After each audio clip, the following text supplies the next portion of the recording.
How long do we have? 5 nights. Hello everyone, my name is aidenswim, and content farms are the bane of YouTube. Videos everyone hates. Quick, easy videos made on trending topics without really any effort put into them, targeting kids who are raised by the internet while their parents go, I don't know, smoke meth? What is this shit? This is blue. You know what I'm talking about. Slime Cat, Skibbity Toilet, Poppy Playtime, SS Sniper Wolf, Lanky Box. Misfortune. A labyrinth with no exit. A maze with no prize. You don't even realize that you are trapped. Your lust for blood has driven you in endless circles. That's just the horrors of YouTube. When you have a site where you can upload really any form of content and make money from it, there's bound to just be slop. For every Super Mario Logan, there's like 30 SML YTPs. Welcome to Welcome to Ohio. It's quite literally just the modern evolution of Elsagate, but instead of Elsa and Spider-Man, it's Skibbity Toilet, Pomni, Amazing Digital Circus shit. However, there's one channel out there that sort of blends the lines between genuine peak and just straight up slop, and that channel is none other than ZAMination. ZAMination went from making genuinely passionate Minecraft animations to just straight up content farm short slop, milking characters from Garten of Banban, Bendy, Baldy, Poppy Playtime, Rainbow Friends, etc. Oh, that's real funny, Buster Brown. Bendy! However, recently the channel has gotten a massive boost of popularity from how it has been because of the brand new entry in their series, Fazbear and Friends. On the surface, it seems like your generic FNAF slop bullshit, but after watching their videos, I now genuinely love this channel and what it has become. Well, doing that's gonna be a doozy, cause nobody knows how to return back to their home worlds.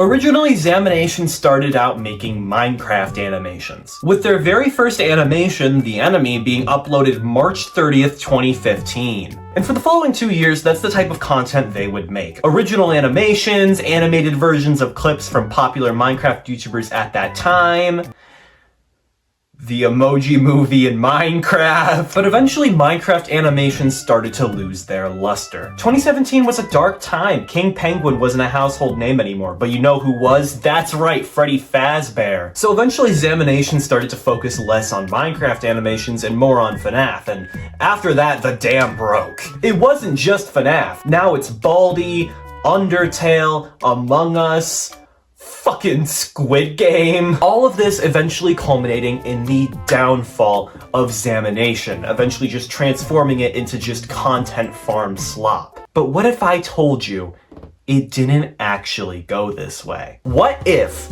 there was a video, or rather a series of videos, that saved ZAMination from becoming content farm slop? It takes more than a day or so. Holy shit. This is Fazbear and Friends, a web series created by ZAMination and is probably the greatest thing ever made. Baldy? They got me real bad. Looks like school's out. Why isn't the world ending? You're still alive. Tell my class. Does anybody want to watch me die?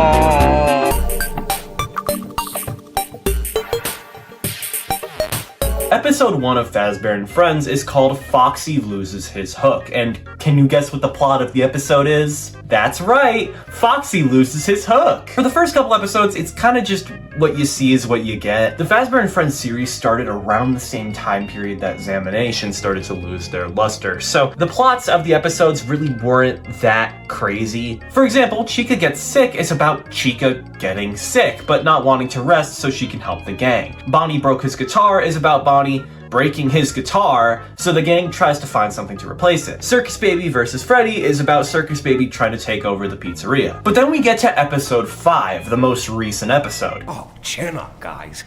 It's not like the world is ending.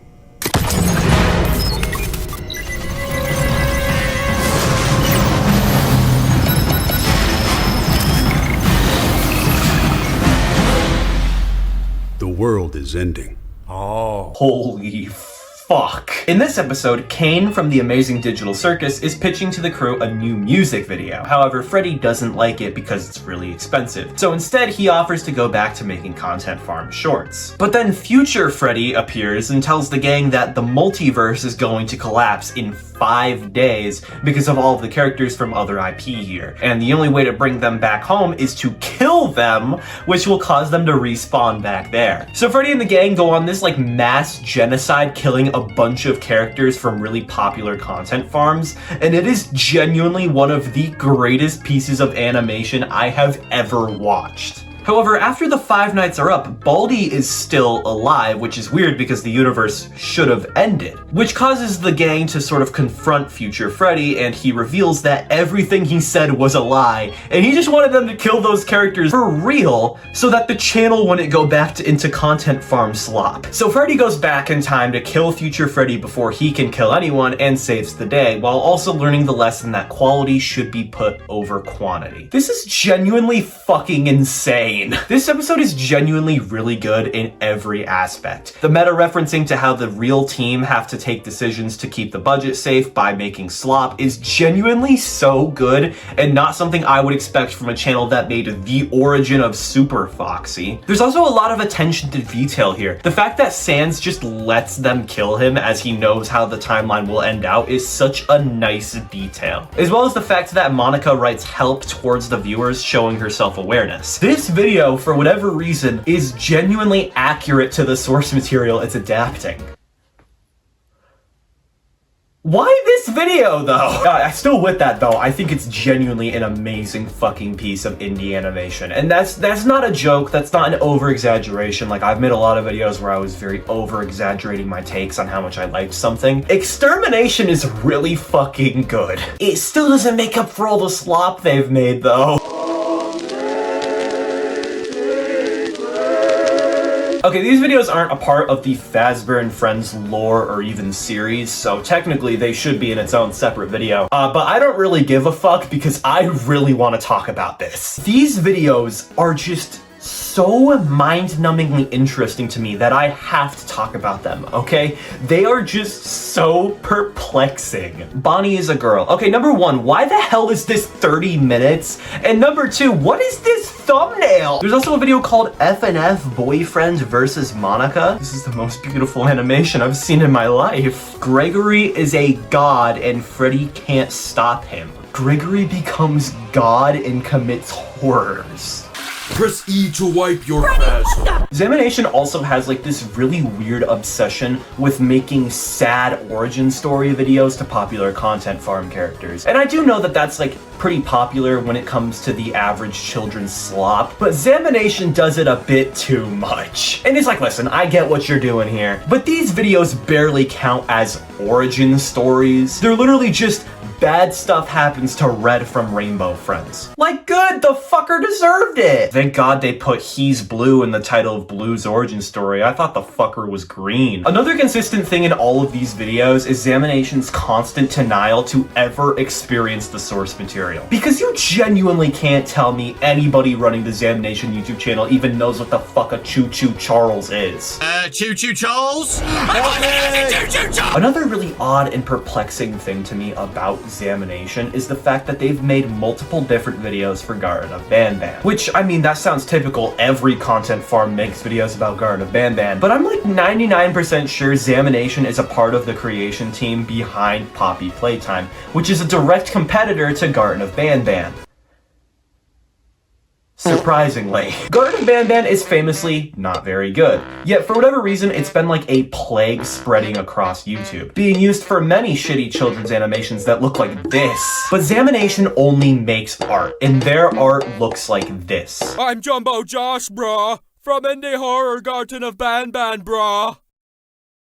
I'm Jumbo Josh. No, stop! I can't do this anymore, man. I can't do it! Jumbo Josh makes Huggy Wuggy upset because of all of the mascot horror games out there. motherfucker, do you not realize you're part of the problem too? And why the fuck is this video 15 minutes long? I think ZAMination can be very easily lumped into the category of content farm animations because of the stuff that they handle, but I genuinely think their channel is an exception. Their videos take so much work to make. They're well animated, well edited, voice acted, and they just in general take a bunch of effort to create. You may see these videos as like the worst thing ever, but to me, they're classified as art. Yeah, the new videos are definitely very just sloppy content farm shit, but the Fazbear and Friends videos are just so good. And don't even get me started on the older videos. I feel like ZAMination is just a genuinely really talented and well put together animation studio. They just sort of use mascot characters as an outlet for their creativity. And money, get probably money too.